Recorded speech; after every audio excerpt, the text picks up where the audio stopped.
I like that account that you follow. Keep it on the deck. Oh, that's my favorite. I used to pay for their subscription, $10 a month for sessions. Really? They have an online catalog of training Of course sessions. they do. It's amazing. Um, Don't you have like a catalog coming? I'm trying. We're trying. We're trying to build a freestyle trick catalog where where it it'll show players how to do half revs, pickups, full revs, 1.5 revs to double revs, and realistically all the way up to 2.5 because I can only do up to 2.5 revs. And then we'll hopefully get a professional in to help us film all the triple revs. And then also somewhat in the future, trying to film sessions, edit them through Metrica Play, which is a software used by a lot of the top clubs in Europe for editing your clips, highlights, names, trackers, all that stuff. Quite expensive, but the free version I've gotten pretty good at using. So it's more time consuming, of course, with the free version, but it's a wonderful platform to do your video editing for football. So if you are interested in that and doing that for your own clips and sending out to colleges and whatnot, the free version of Metrica Play is a great place to learn how to do that. But yeah, we're trying to create our own catalog and hopefully get subscribers in to look at trainings, personal sessions, freestyle tricks, everything above in the future, hopefully, along with the group trainings that we're going to try to organize when the sun returns to us. After Sun's gone. Hey, at least we're not like Alaska, man. well, Alaska, they get full days of sun and they get full days of night though, so sometimes they get nothing but sun. Okay. But Yeah, out of how many, do you know the I think it's details? equal. I don't know the details. I think it's equal. I think there's just phases of the year where they're in the dark, phases of the year where they're in the light all the time. That sucks. I actually was in Alaska at one time in the summer when the sun was out for 22 hours of the day. And the night, being only 2 hours long, wasn't even like dark night. It was like dusk and dawn. Like sunrise, sunset It was type. dusk and dawn. Okay. And that was the night. And it was only like 2 hours. And then the sun would just stay at the horizon for night, just below, and then come back up. Hey, man. Cool story. Wicked, right? With that being said, welcome. This is Pitchside Prospects.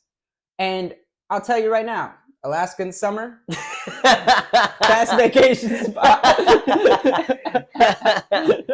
But you no, should have been there. If you know, you know. If you don't know, well, you said you had a great weekend out on the fields this weekend. Why don't we start by you telling us a little bit about that? wow. You just had a great weekend. No, this weekend was the best. I'll say that this was the first ever weekend that one of my parents from one of my players on my team bought me food. Love Like it. on their own accord. And it was such like a beautiful way of that it happened, and now all I can say is thank you, Meredith. I love you guys, love their family. It's so beautiful. And those are like the families that really keep you pushing, man. I would say, yeah, that's that kind sentiment, that kind action here and there that really makes you feel like you're doing something good, where people want to make sure they're taking care of you because you're taking care of them or their kid. Oh yeah. And it's reciprocal energy, right? And there's nothing better than taking care of somebody than taking care of their own kid. Imagine how you want to be treated and then how your kid wants to be treated. And how you want your kid to be treated. Yeah. All I can say is that was probably the highlight of the weekend when that happened. Even though I had big score lines where we won big games, and it was just a very all around positive final weekend of the season. Oh yeah, and that's true. It was the final weekend of the season, and it's good that you ended on a weekend like that, where you had good vibes and things were in control, and the results came out positive. And Oh, and you know how luck plays a part in it. I had a lot of luck, a lot of context. Maybe we can get into that in another podcast. But no, I mean, this is just hilarious how sometimes football, no matter how good or bad you did, If the day's your day, then you look good, and people You on said your like day can like it. yeah, you said like you went out there and you had a chill demeanor about yourselves where you went out there and you felt in control, like the games were going well, like you could do less and the players and the teams will take care of it. You Yeah, have to just make sure they're prepared. And on those weekends you really feel the fruits of your labor throughout the year. Even, sometimes it's a cover job, but you could still feel the fruits of the labor of the team at that stage of the season because I mean, in the perfect world, in the correct way, at the end of the season, you should be much better than the beginning. in theory. And that's just kind of the job as a whole in the coaching. And so you got to reap the benefit of that reward at the final Oh, weekend. oh, I definitely reap those benefits from like not even my work. And I'll be honest with you, I think coaching, you can definitely lose a game in the warm up, but you can't win one. Right. You can And only prepare yourself to win in the warm up when done right. and I'm just there to prepare the boys and make sure that they're mentally ready to have a good game. And I'll be honest with you, the first game that I had that morning was very relaxed. I was enjoying it with them, and I think the other team had that sentiment as well. And they just played some good football. Yeah. And I mean, I've enjoyed the aspect in the last 3 or 4 weekends of watching the fruits of my labor from my team because we had in the last 4 games that were all one goal, either successes or deficits. So we Tight, went 6-5, six tight. five, 6-5, and this weekend 4-3. And remind you that this team was not in a position to compete in this league literally 8 weeks ago. And I only picked up the team 12 weeks ago. So to get them competing, punching above their weight in a way where we played this season without a goalkeeper. And on the final game of the year, which was this past weekend when we lost 4-3, we played without a striker. And unfortunately, our goalkeeper at the time let some easy ones in the first half, 3 of them, right through them. But that stuff, like I said, doesn't frustrate me because he's not a goalkeeper, and we've been sharing the responsibility of that. Missing our striker on the final day was hard because this is our goal scorer. I mean, count on him to score. Can't win games without goals. But then we showed up, no keeper, no striker, and we competed against a team. We lost 4-3, but we were scoring great goals. We were defending well. In the second half, the keeper situation picked up. These players learned how to play the game for themselves. Whether they were playing fullback, winger, center mid, or goalkeeper, they did it. They knew what they had to do when they were there. And without me having to scream my head off, like the beginning of the season, no, you should be here and that pass should go there. And we don't make that decision in this situation. And all that stuff disappears. At the end of the season, I'm sitting there, arms on the bench, leaning back. I got Kane, one of the little brothers, was sitting there with me. He's got Reese's cups, and we're just like, "Yo, these things are bomb, bro." And he's like, "Yeah," and I'm like, "That's the vibe on the sideline at the end of the season when things have gone right, when you have done the right things." I'm You get to glad I reap the didn't get to benefit. see the other vibe because I do not want to be No, seeing that side of the it's coin. the implosion. And I bet it just all of those emotions at the end of the season they show themselves. No, It's an implosion. The best example would be like a dying star. Everything kind of goes into this point where all the mass is just like, and instead of like a black hole, it going in itself and sucking things in, it goes boom. And everyone goes in every direction. People who aren't happy with the team, but with the club, they try to get themselves pushed up. People that aren't happy with the club and not the team, they go look for another place. People that are happy with the team, but they're watching all these people go, they go, is this still a stable environment? mm-hmm. And the implosion happens because there is no consistency in, will this be a stable environment for my son or daughter next season? So yeah, when you're on the flip side of that coin, it can get ugly. And this time of the year is when the wolves come out, meaning that every club, every coach, every person is out for their own self and trying to build their program, their teams, their environment for the next season. And rightfully so, because we know that that's going to dictate our stresses and successes and management the following season. So everybody turns into wolves. And trust me, for 10 years at this time of the year, in my first 5 years of coaching, I was a wolf. And now I would consider myself more of a shark. I lay low. I lay low. I'm like a great white. I'm just, and then I see something above that I want, and I go, mine, and I'm out. And that's just kind of the way that I work, because I don't like barking at all the other wolves. It's not worth my time. I know that players want to play for me. I know that I can give players tools for their future. When they come and see me, they have fun. That's my main objective. That's And the once main they're objective bought that you in, have to have. once they're bought in, I start to balance the fun with the learning. But that's not until they bought in and enjoyed being here with me, with these people, these teammates. That's a and good in this perspective of patch. looking at it. And then we can work, But I'll tell you right now, you get caught up in all the wolves barking at each other, and you're going to run yourself ragged. Like, especially as a young coach, all the coaches that have either been tenured into the club or have been coaching longer than you usually get the first pick. And so you're there like a runt because you're younger and you're trying to bark, bark, bark, bark, and people are just handing you the scraps. And as a younger coach, you have to learn, like, how do I make this work? Yeah, I've just given up on the battle entirely. If you want to be with me, come be with me. If I want you to be with me, I'm going to come get you. If it doesn't work, it doesn't work, and we move on. But then the next season is all based upon these decisions from the families, from the players, and then also the management of the coach. And like how you're talking about the Wolf season, because all I hear right now from the older coaches is, oh, let me get your high school schedule so I can come see your games. Come see your games. Let me come see your games. I want to see better players from your team.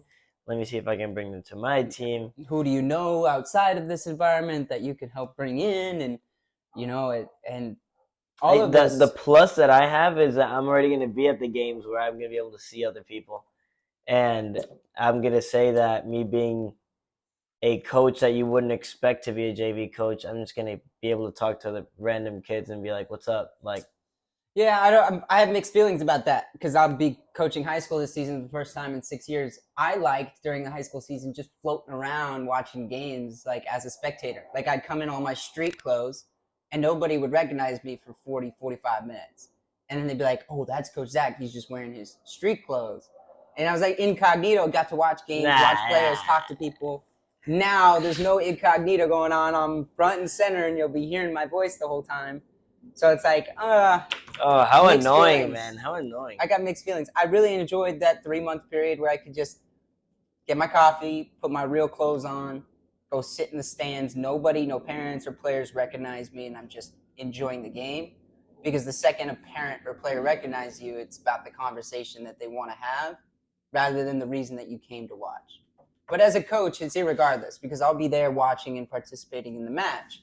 It's just a more responsibility, and I got to be wired to make the job work and be present, where if I'm showing up as a stand, like as a fan, spectator, it's not that way. Like, it's grab my things, get my coffee, maybe grab my girl, go to sit in the stands up in the corner, hat down, just simple, like. See, but that Lions main and dude, people the 5 pick me o'clock out. shouter, bro. Right around the 40th minute, easy. Somebody finds me in there. Like, now that we're coach. Now that we're talking about, like, going to games and passion and stuff like that for the game, I want to talk about a video that I saw that's been going around social media this weekend, and it's this little kid. The Copa Libertadores final was this weekend. It was Boca against Fluminense. Fernando Diniz, with his relationism. If you don't know what that is, look it up on YouTube. You could watch one of our podcasts. We go into it, I think, on the second one. Don't go to YouTube. Check out our second podcast. Go to YouTube and check out our second podcast. So the video of this young fan, he's like crying, screaming. He said, we sold my dad's motorcycle. We sold my PlayStation just to come here to watch my team be in the moment. He didn't even get tickets to go watch it. No. And just to be there, like, just to be a part of the atmosphere, not even the crowd, be in the stadium watching the match. He get up, probably his most prized possession when it comes to free time and enjoyment. And his father sacrificing the same. And I saw that video too, and I thought, if only the youth in America could treat football in this manner, the culture change would be happening exponentially faster. And some people don't understand what this actually is, but it's sacrifice. Like you think you may have the same passion as that kid, but do you really? What do you do on a day-to-day basis? What do you do on a day-to-day basis that takes your hours away from not being with the ball? That's the real question. And we had that talk, right? Because we saw whatever the Fortnite first map was released, and I don't play Fortnite. I know, blasphemy. I stopped playing video games right around the college era, but I played a lot. There was just a time in my life where I realized football was more important to me than the games, and I enjoyed it more. The people experiences, Bang. the use of my body, all of this. And so to go on social media and see a bunch of my players and all ex-players and current posting about this Fortnite map. And then I too came across that same video of the kid saying, I've sold everything that I love. You could be playing you could have been playing Fortnite in Argentina right now. Just to be in the stadium crowd to feel the energy, because what he said, this is he was a Boca. This is Boca. Right? This is Boca. This is Boca. Like, bro. And he just from the gut means it with all of his heart. In 30 years from now, where do you think that boy will be? In Boca, supporting them, watching them, cheering for them with all of his love and his life. And if he's lucky enough, he maybe even playing soccer. It's there. Yeah. Who knows? And I don't know if like the passion of the player and the passion of the lover of the game is the same passion. In fact, a lot of us as fans are ex-players, and this is where that passion, that love, they blend, right? And so whether he grows up to be a player or a fan, the fact remains the passion and the love for the game is exponentially larger in those places than it is here. Oh yeah. And that's a clear example of that, where like you said it, like what in your daily life here in America is taking your time and taking the opportunity costs away of becoming a better player or a more educated player. And when I say more educated, I mean, well, instead of watching your cartoons, your anime, I love anime, but instead of watching whatever it is on TV, you're putting games on and you're watching matches of players in your position that can teach you what to learn. If not, you're with your ball and you're going outside and you're doing some of your own training with the ball. Or you're texting your boy and being like, hey, how can we do this better? When are we going to go out and play and train X thing? There's unlimited options that like very either few people talk about or they don't take advantage of. Like I was talking with a player that is at a decently high level. He is 16 years old, and he's saying, Coach, the last time that I did towel curls was last week. And then another player goes, oh, I haven't done towel curls in like years. Like, how do you do that again? And like, it's a really simple thing that you can just do with a towel and just curl your toes. And like the athleticism that you gain from that, if done consistently, it's what NBA players do. You know, lately I've been trying to get back into my lifting, right, and get healthier body. And now on my bed, I have a grip clamp. Bam. There you go. So all night while I'm restless and watching anime, like for 3 hours straight, I'm just. And it's because I've made a decision in my mind that I want to be healthier with my strength in my body. And so I'm doing things in line with that. Now, there's gray zones here. Like you playing FIFA with your boys, it's a little bit like there's your gray zone. Like at least imagine if you're playing tiki-taka in FIFA, though. Football, like at least. But at the same time, if you haven't already worked out that day, trained that day, and eaten properly, then you're wasting your time. And then if you're also taken away from your sleep there. Yep. You're like, there's so many things that could add up or subtract to what a footballer you are. I think I read a quote on an edit this week was Thiago Silva talking about Maldini when he was watching him at AC Milan. And he goes, I felt as a 24-year-old, Maldini being in his late 30s, early 40s, that I too could be just as talented as that great man because I did all the same things he did. I ate properly. I went to bed on time. I trained at the proper places and the right times and extra and was in the weight room. And I made sure that I did all the basic things for as long as my career perfectly. And he goes, I attest that to me now being 36, 37 in Chelsea at the top form of my life. Because still, 20 years later, Two things I see doing from that: all the right things. self-belief, and just like you said, doing the right things. If you have those two things, what is going to stop you? Except yourself quitting before you get there. It's just yourself. You are your biggest hurdle.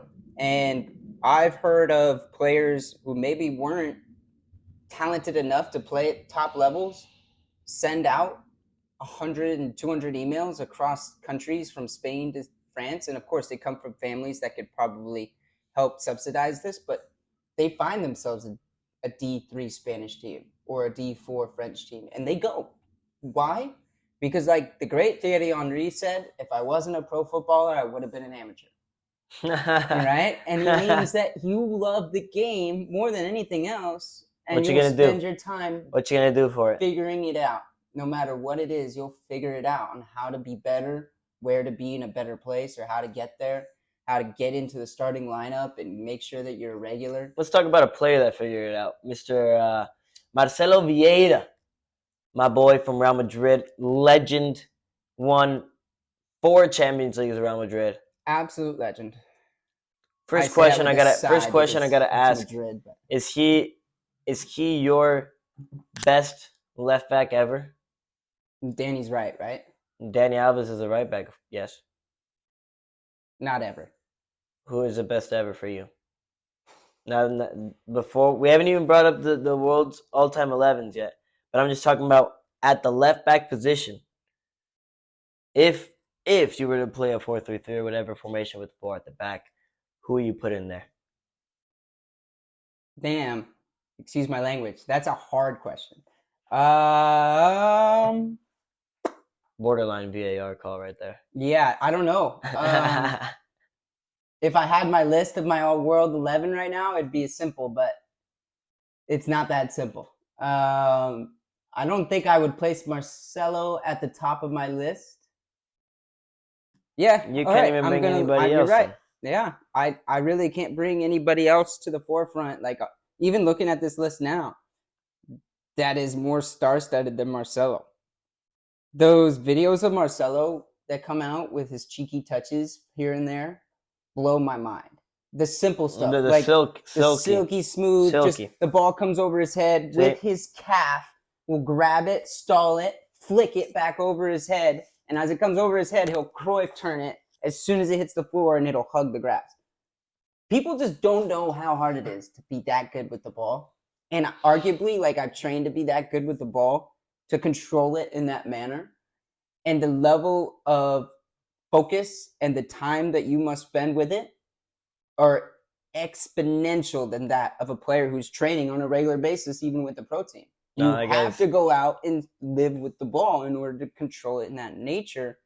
And yes, he is probably one of the most trophied, calculated left backs in history. I know that Danny is on the right, Danny Alves is on the right, and he has more trophies. So for me, as a fullback, I'm picking Danny, but that's because it's Barca over Madrid any day. You know what I was like, thinking, like, how is it that you brought up a big name, Thiago Silva, and then you got Dani Alves on the right, Marcelo on the left? How is it that a defense like that and a player up top like Neymar never won a World Cup with Brazil?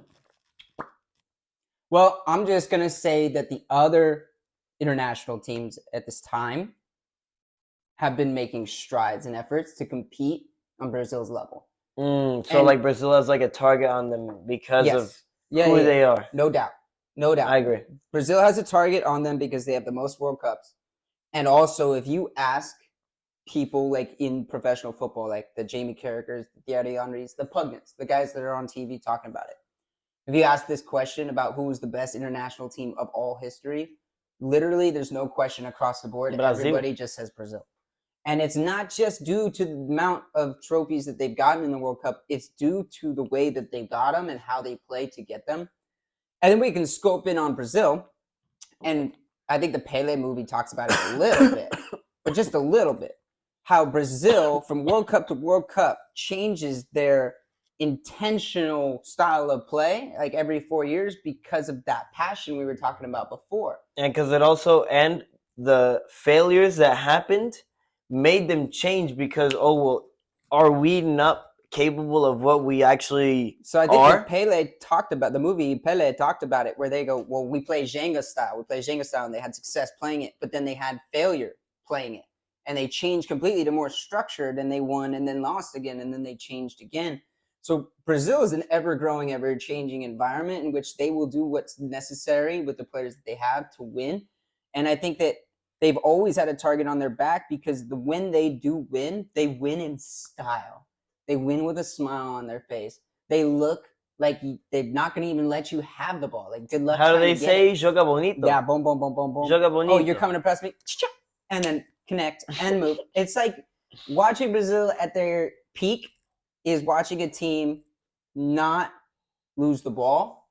And when they do, they win it back like that. When they have it, it's beautiful to watch. And when they score, they celebrate. They celebrate like Dance and smile and enjoy it with their teammates. And I think that. now I that you're want to talk talking, about that hold up. Now that hold that thought. because that goes into passion. Remember that. Because you're talking about joga bonito and all this stuff. I want to talk about how Fernando Diniz finished the cycle winning the Copa Libertadores with a team that he's been with for a couple seasons now. Him taking that team with a new style of play, quote unquote, relationism, and taking them to the final of what would be the Champions League of the South America continent and winning it against all the big teams in Argentina and Brazil.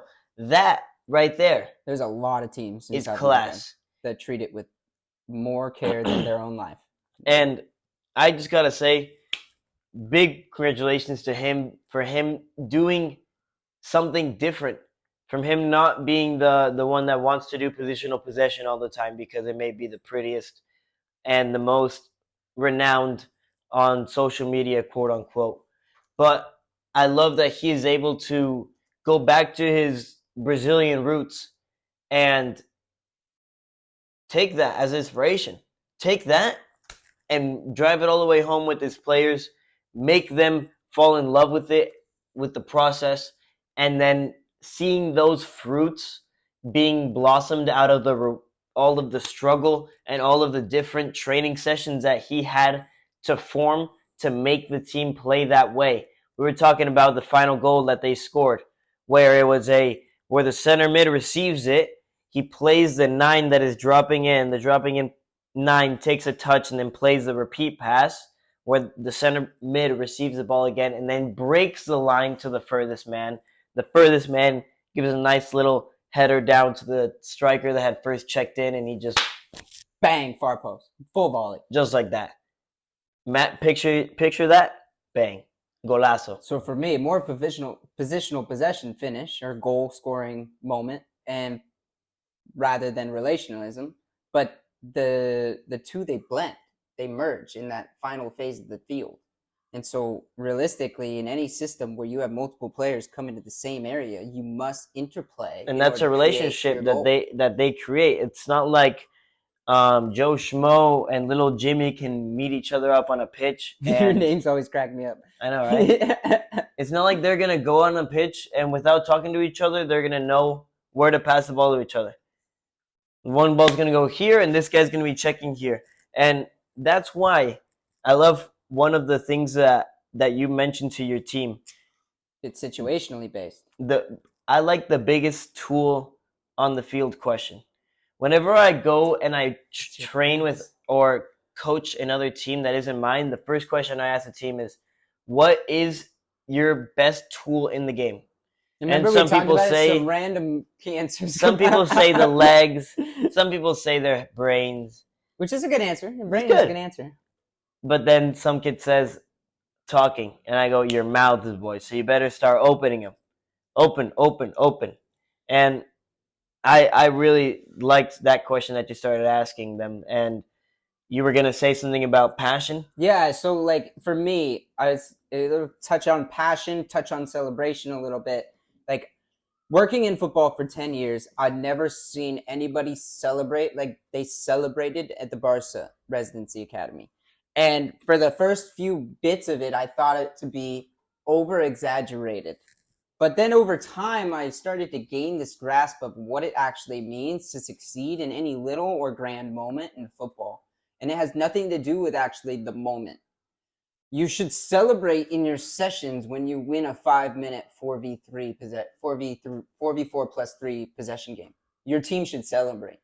When you are in trainings, at any time there's a competition set, you should celebrate your wins and you should make the losers feel a little bit disregarded for losing. Like losers. This is part of the developmental process within the training that does teach about winning and losing matters. And in the game, it's less like that because I want them all on the same page working to focus on how we play. But in the sessions, when you watch a team and they win a possession game at the Barca Residency Academy, I mean, even if it was a 5-minute possession game, when the final moment, all right, match or ball game, they celebrate like they won a game. They'll sometimes run as a group and they'll all do knee slides and like clap on the imaginary fans. Or they'll like pick up one of the 6 and they'll throw them up in the air. They'll exaggerate the celebrations. And at first I didn't understand, and later I started to gain a comprehension of why we do this. You imagine how long you've been playing the sport. Up until, even if you're a U12 or a 2011 player, whatever it is. If you're 9, if you're 16, if you're 18, if you're 7. It's the accumulative time that you've spent loving the game, training the game, playing with those teammates, working on those successes. It's the cumulative time. So if you're 16, I'm willing to bet it's thousands of hours that you've put into this game because you love it, you want to get better at it. And kicking a ball, mate. And even like simplifying it, like anything that you have learned to do in the game is accumulating. It's all stacking. And any time you experience success should be a release of all of that success, even if it's brief, because all of the work that has accumulated have led up to that successful moment. And it's not just based within the individual, it's based within the collective, within each and every game that is played in competition. So last year, I struggled to get one of my 4 teams to celebrate.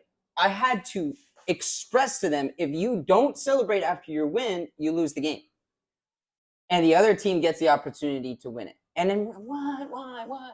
Well, because this practice is boring to me. If you win the game and you don't care about your win, it's like, why are we here? Yeah. Like, what are we doing here if you're not happy and enjoying the effort that you just put in for the objective? And they should say, like they say, don't play with your team while you're coaching. And I get that. You're a better coach while you're on the sideline and now using analysis and watching and learning and speaking. But when me and you would step in those games with those players across from each other, we would take the competition spirit up a notch. And when you won or I won, then we'd be like, what's up? Yeah, are you? What's up? And we would dig at each other. It's a healthy thing. I like how you brought that up, because I even want to take this practice and even step further. Now you're talking about celebrating when you win. Imagine celebrating when you do an action correctly, and you do it like really good. Like let's say you just meg me, and like while you're megging me, and you do a little haha. Something a little thing. Antagonistic. I would just say, "Whoo!" If it was me, I'd be like, yeah. So like, that's enough to be like, dig at you, but I'm just building myself. And imagine psychologically how I'm feeling now. Pissed. I'm saying I'm gonna come at this guy with so hard, and I'm probably gonna go shuts up, and I'm gonna use that. That's exactly how you have to think. And I know, because if you're not thinking like that, then why did you do that in the first place? Just so you get destroyed in your ankle? No, so that when you come without your head, I'm going to pop the ball up, so there's no way you can make contact with it. And when you come, I'm going to go, whoop, and if I can get away from you, I'm getting away from you. If I can't, I'm going to take a hard hit. And as a winger, if you're not ready to take a hard hit, pick a different position. That's just part of the job. Bravo, It's part of the bravo. job because we move at full speed for a majority of the game. So, like, in that situation, I'm going to use that frustration that I probably planted the seed of. But again, this is the going back to, and I say going back to, but this was that conversation I had with a coach at the Barca Residency Academy. His name was Ramiz, and he had a great point about how winning is a pillar of development that a lot of people don't like to talk about. And I'm not necessarily ready to talk about that myself because I coach in a way that's like how we Anti-winning. play matters. Not anti-winning. It's a focus of process that leads to a result. That's how I coach.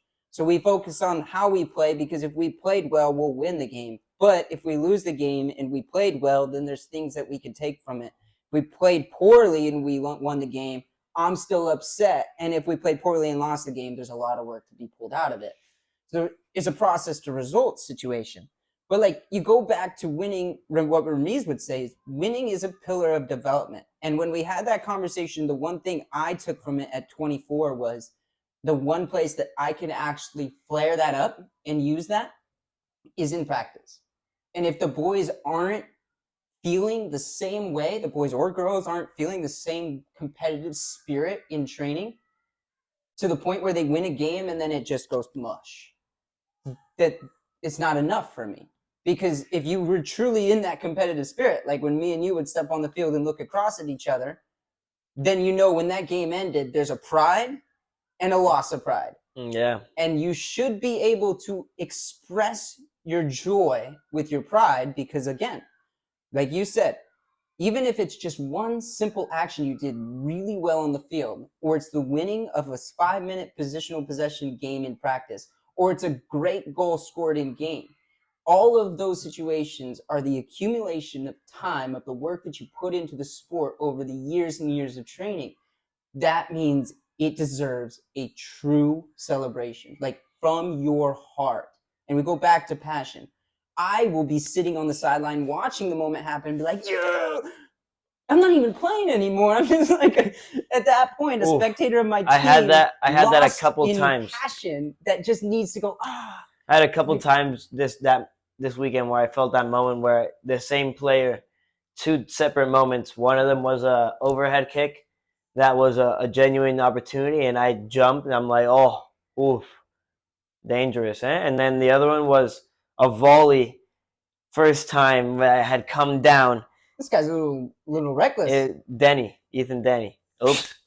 Shout out Ethan though. He just got D3 acceptance, man. Congratulations to you, bro. You're an absolute stud. Good luck on Thursday. Good luck. I was saying he had two moments where he almost scored worldies, and I'm just like, oh my gosh. But you gotta be willing to try to succeed as well, and there's that confidence coming into place, right? Yeah, it's beautiful. He's willing to try. And that's why, we go back to passion and celebration. To me, that's something every player should have. We talked about one of our players last season who celebrated tackles. I loved it. We have keepers who celebrate full catches on a full dive. Love it. We have center mids celebrating as a 6 that you're pinning the winger into space. Love it. We have players entering a practice and you just played a 7-minute possession game that's multi-directional. The game's over and everybody goes, water time. I hate it. I hate it because there's no care, there's no passion built into that. And I think it's something that, again, we should bring up in a future podcast, which is winning is a true developmental pillar of footballers. But in youth, we tend to focus on other things in order to create a more wholesome process. But it's fair to say that in other countries, that isn't the case. When we were in Spain and you watched that 10, 12-year-olds play on the smaller fields, it was all about winning. For the parents, for the players, for the coaches, it was all about winning. And is that wrong? No.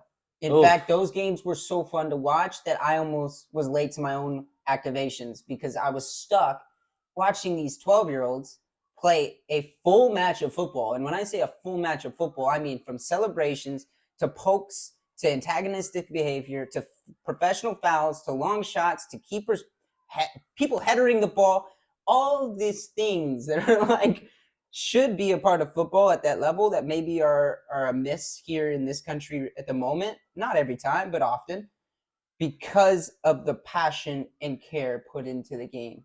And so, do I think that I still have a lot to learn when it comes to understanding winning is a developmental pillar? Absolutely. I just don't know how to present that yet in a way to the American culture that is still process leads to result. And so I, as a young coach, still am every day I'm reading books and this is the art of being a coach and knowing that you're never done learning, because even here sitting at about to turn 30 and 10 years into the game, I'm like, how do I figure out how to arrange my thoughts and my words in a manner that give this message in a positive way, but don't take away from the fact that I want them focused on how we play. There's a bit of a pushback with those two things. Mm-hmm. And so I still reading and researching on what that truly means.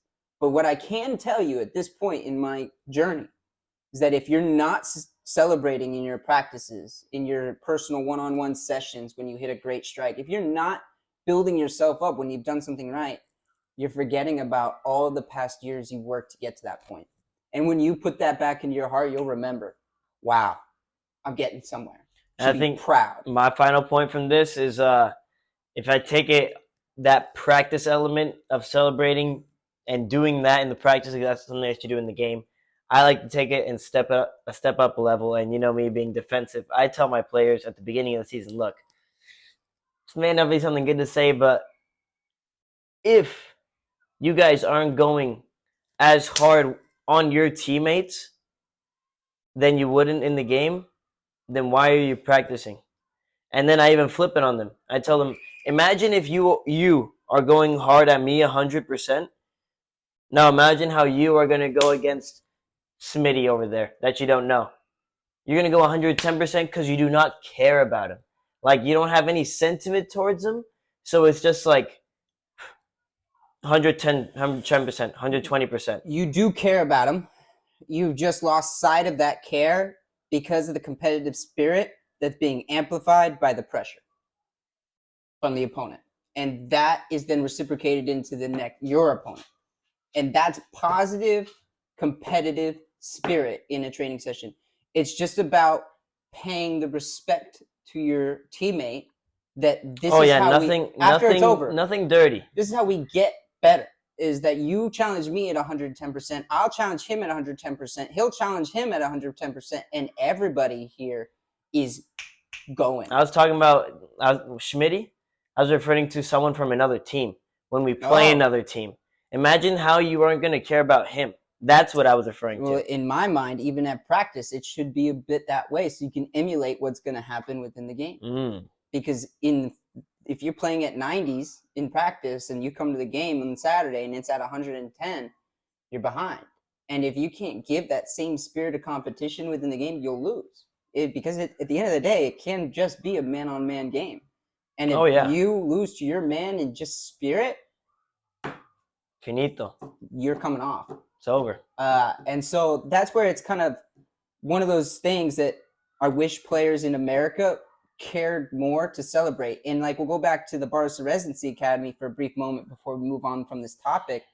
And even there, the celebration could have been designed in a different manner, meaning that instead of focusing on the winners when they celebrate, we give a repercussion, not punishment, a repercussion to the losers for the loss.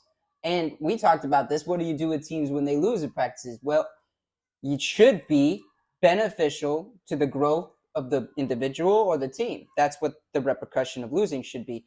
But it could be in all kinds of manners. Like at Barca, what we did sometimes is the losing team had to put on a 90-second play that was picked by the winning team. So like the losing team lost, right? 90 seconds. They have to put on a play, and the winning team said, you guys have to be the Wizard of Oz. You're the Tin Man, you're the Lion, you're Dorothy, and give us a 90-second show, please. What is that building as far as a repercussion? It's camaraderie. Social effective behaviors. It allows for the team to experience how to engage with one another as people and not just players. There's other ones where, like, okay, you lost the game, that was a rondo, and all the balls are spread across the entire field now. All right, your repercussion is go lock and load the balls, go get them all, while the opponents go get water, and without, saying anything, giving them 30 seconds of rest where the opponents probably got 2 minutes. So their rest was reduced. So their pressure in the next round is increased. And there's little ways to start to incentivize players within your sessions to care more about wins and losses. And if you're the kind of kid that's shy and embarrassed standing in front of people and speaking, you'll be mortified to be the lion in the Wizard of Oz for 90 You're seconds. Be going. And so during the game, you're going to play so hard. And one of the first examples of this was when I was at Barca. The team lost and I had to do push-ups. And I don't know why I did that at the first season I was at Barca. It was just innate in me. You lose. You owe us some work. And the head technical director for La Masia at the time comes up to me and goes, "What is this? You shouldn't punish players." What? You shouldn't punish players doing something healthy? I'm so lost right now. I'm so lost. And he's like, "What is a push-up?" It's a workout to gain strength, right? Yeah. Don't you think these young men should be doing push-ups? And I'm like, yeah, definitely. Well, then why are you going to punish them with push-ups? Because we want to incentivize them to do more push-ups. So now you're treating it like a punishment, and I'm a player, and I'm not going to want to do push-ups anymore. Oh, that's a very deep thought right there. I said, whoa, dude, you are blowing my mind, because for 5 years of coaching in Southern California, not a soul would say it like that with the depth that you've just mentioned. No. So how do we create a growth from the repercussion of the loss while building the competitive edge within the session? And the players who come with that passion, it's unnecessary. They have it. They have it. From the loss to the win, they have it. And the ones that don't, it's deflating for the group, for the coach, for the team. It's deflating. So bring your passion to the table every day, and whenever you have a successful moment, remember it's an accumulation of all the hard work you put in. And when you do that, I think initially, inertly, you're going to start to genuinely celebrate all of your successes. And trust me when I say this, the game is more fun when you enjoy your successes, when you treat it like, I earned that. Well, one team is definitely enjoying their successes, and that's got to be Girona, top of the table in La Liga. They're over Real Madrid and Barcelona. Are they, or is it Tottenham? I mean, Tottenham, they're fighting for the top as well. But no, I'd say it's that's got to be a yellow. I don't got my yellow card with me, but just because you have an Arsenal jersey means you can curse. Shout out to Brady, the nicest Arsenal jersey I've ever received.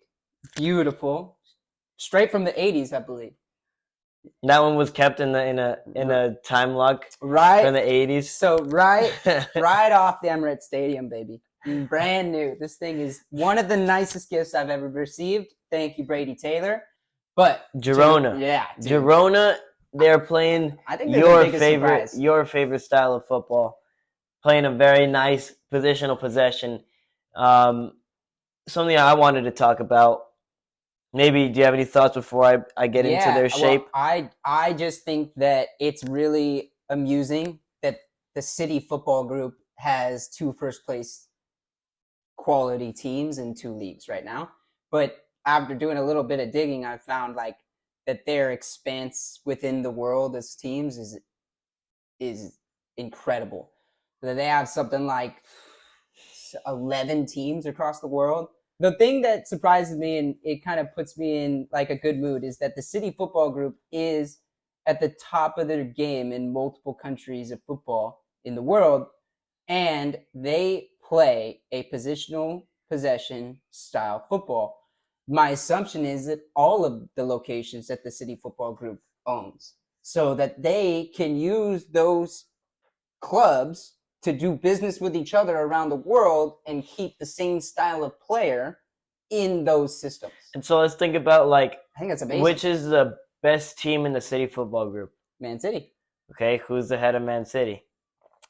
Pep Guardiola. So imagine the City Football Group taking the all of the knowledge from the source, literally like the man that got it from the man that got it from the man, if you could follow that chain. Pep de Young. Pep, they're sucking the knowledge out of Pep, and And they're they're giving spreading it it around the world. exactly, and then they're gonna feed it back to Pep in a funnel into Man City success. The unique thing here is even coaches outside of this City group are picking that style of play and philosophy up, like Tottenham, who we just talked about.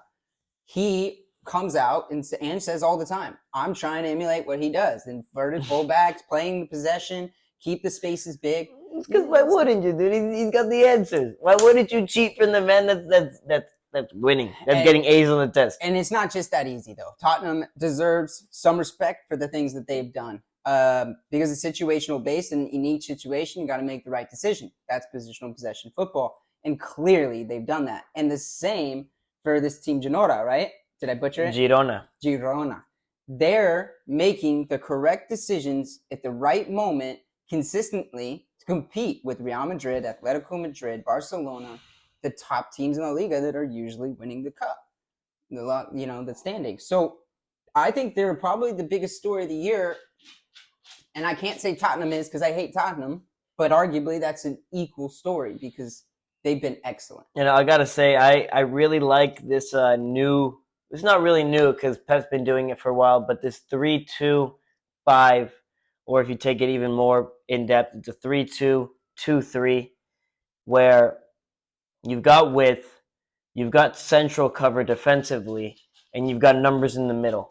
And that for me is a very deadly way of finding spaces in a possession style. Yeah, I think anytime you can put the W on the final line, 1, 2, 3, 4, 5, and still have a preventative measure system here, the counter press, you're in a really good position not only to score goals, but keep the opponents pinned in that space. No, and you dominate, bro. And you look like a way better team when you're able to establish yourself in the other team's half. Now, you finish creating chances and finishing them, that's a whole other story. Yeah, because then the double block gets to sit into their own zone A, and it's hard to break down. And sometimes you got to get out to get back in. Other times you can bulldog your way right through. Other times it's the interplay, tight spaces with the first time finish. And the other times it's a mistake made by the opponents. They concede a foul and the set piece is put away. Arguably, in my games, that's how I create success a lot, is when the double block starts to form, we start to press the risk button pretty high, and we're looking for set pieces at that point. We want to just boil them in. Because if we don't try, we're not going to find the perfect one. Not with my kids. They're still learning. We're just not going to be perfect from build up to finish. So how do we create a second chance within the first chance? And a lot of the time that's risking to go at the double block and creating set pieces. When their set pieces are created, then there's a moment of reorganization where space can be exploited if you're quick about it. We like to play that way in my teams. But others, they choose to be in that shape you're talking about and continue to cycle the ball in the U form, shift left to right, and look for the gap that starts to create itself. Which is why I think it's the best description of positional possession is it's situational based, and you must make the right decisions. And that's where it's challenging. Like, I think Marcelo's team, how do you say? Marcelo's team? Fluminense, Fernando Diniz. I felt they made quality decisions in the situations that they were given within that match. Because arguably Boca could have won. So what I'm thinking is, like, me personally, my thought from positional possession versus relationism is that relationism is very vertical in the sense of, let's say we're looking at this. Channels. Yes, and they're very vertical in let's say one side specifically, not just in the channels. And for a positional possession team like Girona, they exploit the half space more than a relationism team. And they exploit the half space, especially in behind the defense. That is where the positional possession team will find their success, is if they can find the ball there, play it back, and first time finish. So me comparing the goals of a typical positional possession team versus a relationism team. Positional possession will play intricately on one side, Intricate passes. Intricate passes on one side, play in behind the defense, cut it back for a first-time finish. Whereas relationism, it's very vertical on one side, and it'll be a like a 1-2 pass into the box for a finish. Yeah, there's an easy way to define Centrally. that for me is if the field was broken into 4 vertical channels, positional possession will occupy 3 of those vertical channels at all times. But a lot of the time, it's all 4. In relationism, it's 2 of those 4 channels at all times or most times. So they find a way to play vertically in this, let's say 1, 2, 3, 4 in 1 and 2. Yeah. And they keep all of the players inside of those 2 channels. Whereas then if you're in positional possession, no matter what, you will always have people in the 3rd channel. In the 4th is a riskier, more open shape of positional possession. With relationism, a lot of the time when the game is on, you can see almost all 10 field players within 2 of the vertical channels. There's a clear example of when you're watching football, how to recognize one from the other, right? Because you'll hear me tell my opposite winger, get high and wide, get high and wide, get high and wide. You'll hear a relationism coach more than likely say, come help, come help, come help. Talking about the furthest man, of course, right? And so that's where the differences lie, where they condense themselves within these 2 vertical channels instead of 3 or 4. And they try to play within them, which means naturally, instead of using the half space in behind, playing more balls to feet and working in more tight spaces. And moving off the ball. That is the biggest key. More quick twitch movement than large actions. And maybe that's why it works so well in South America, because those players are, like you were saying, all quick twitch, one-on-one.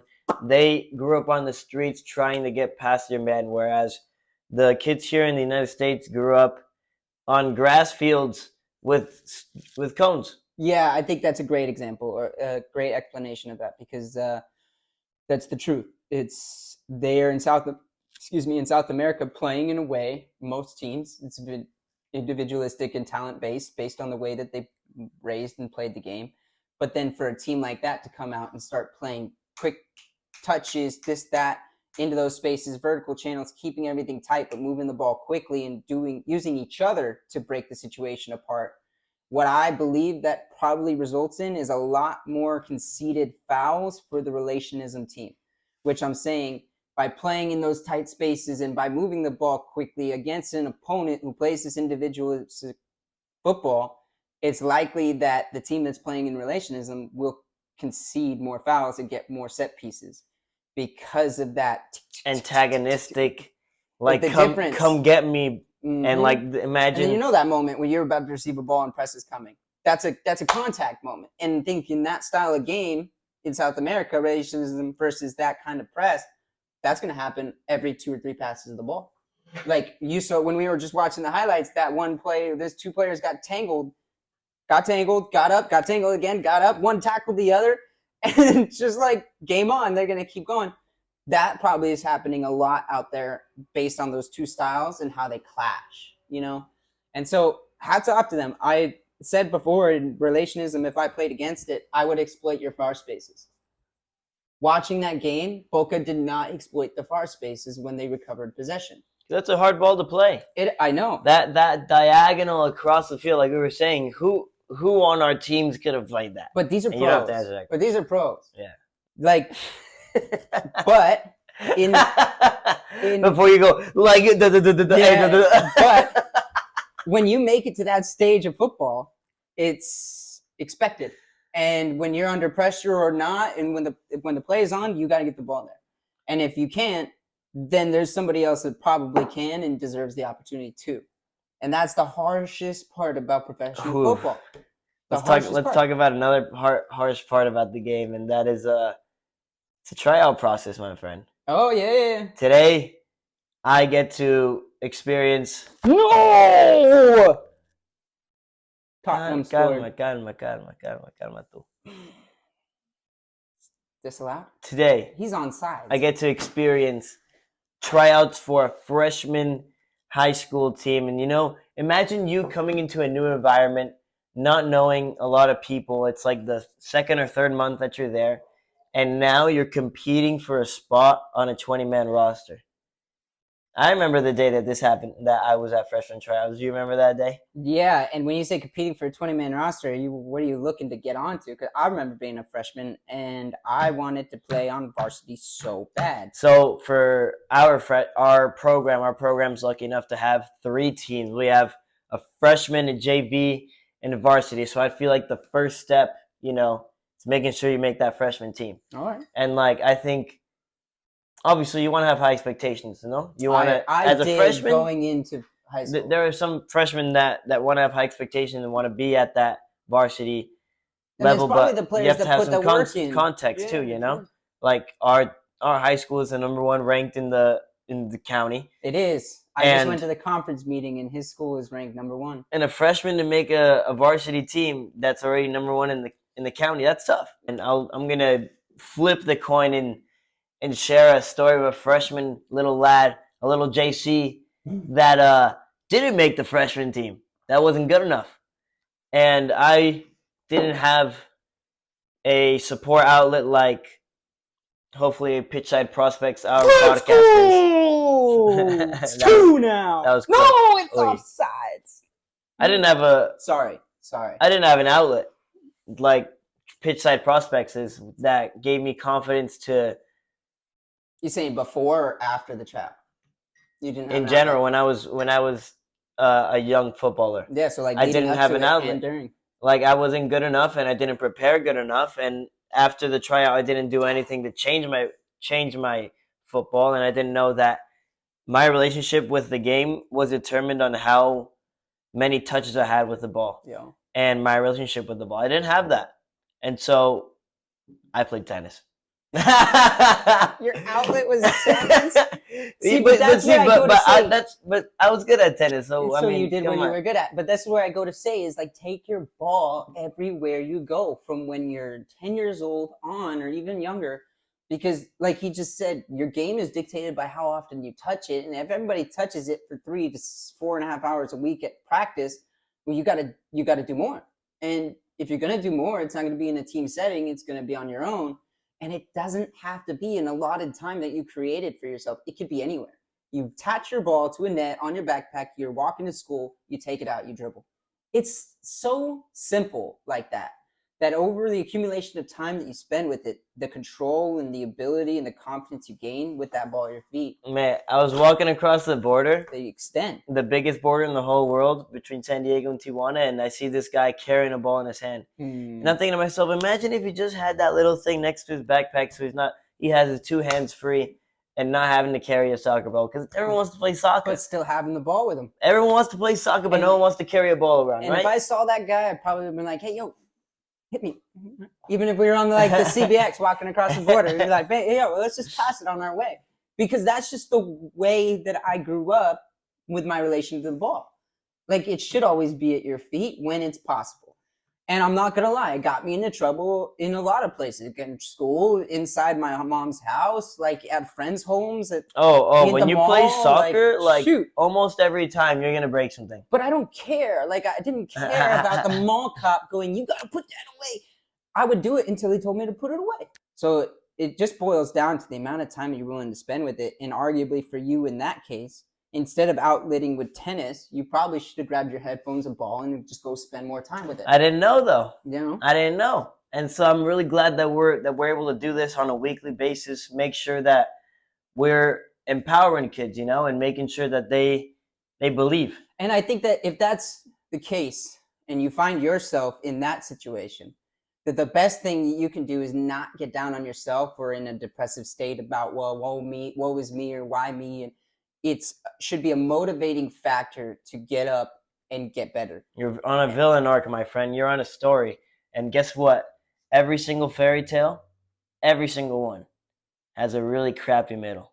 There's no fairy tale that's good from the beginning and good in the middle and good in the end, because then what good of a story is that? That's a story of something that isn't true. Yeah, I would say. You have to go through the beautiful ups and the very bad downs to appreciate both of them. And the strength and the abilities that you gain while struggling are 10 times that what you gain when you're a success. So again, That's why I go back to my process versus result-based style of coaching. Like if we lose, but we reflect, we probably learned more. If we won and we succeeded and we don't have as much to reflect on, or it was like the perfect game against an opponent that wasn't quite up to our par, we've learned less in that day. So like take what you can from your failures in that situation if you didn't make a team and find out why and where you could improve and what did the coach think you needed in order to make it. And don't take it with spite and don't take it personally. Take it as proper knowledge and focus on those things to improve. This will lead to the next season and you showing that coach, hey, I took in that information you gave me. I went out and I worked on it. And here, check me out. Look at this. I've done it. I've learned to be better with that situation or that action. And next season, I guarantee you, you're going to have a different conversation with that man. He's going to see you put in the work. It may lead to you making the freshman team as a sophomore. But you've made the group and now your foot's in the door and now you can start that same process over again to start climbing again. It's never ending, by the way. Not possible, but that's a good sentiment. What do you mean? Your sophomores can play freshmen? There's a freshman team for a reason. No, in LA, sophomores play with the freshman teams. Really? Yes. So there is two types of freshman teams. There's either a pure freshman team, like if you're a big enough school, you can have only freshmen on the team, or it's a novice team. See, I'm still getting used to the San Diego high school realm. Novice is weird. Freshman and sophomore. Don't like it. It's okay. Because why you can would go back to LA sophomore if be you able want to play freshman? Because it's a freshman team for a reason. It's in the name. So in JV, you could have freshmen, sophomores, and juniors. Yeah. You can't have seniors. No. Okay, and then at varsity, whatever, you can have freshmen. Yeah, why not? If they're good enough. Is that concerning though that the city has two different freshman leagues? Like you could be. No, I think our freshmen play against novice teams. So it's called novice. In LA, we called our freshman teams Frosh Soft. Okay, there you go. That's the name for it was Frosh. That's what that league was called, was Frosh. And then the junior varsity was, of course, the same three. And then varsity was all four.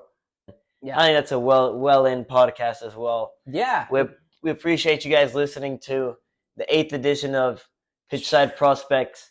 That's 2 months. That's 2 months. 2 out of the 12. We've done so well. What's your tags?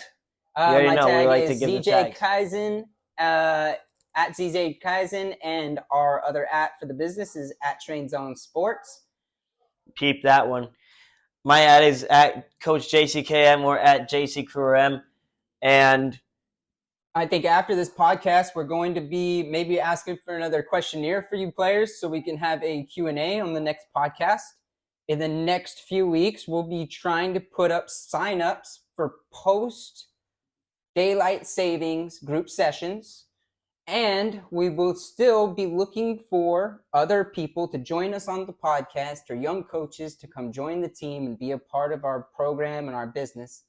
If any of that sounds good to you, please reach out to us on any of the social tags, and we'd be happy to work with you. Subscribe, hit that bell notifications on YouTube. Yeah. We appreciate you guys coming. Hope you have a good rest of your week, weekend, day, night, morning. This has been Pitchside Prospects, and we'll see you next time. Vamos. Backdrop looks good, though, huh? Machine. Ooh. Yeah, hey, let us know about that. Let us know about that. What are we thinking? I like it, man. I think it looks great.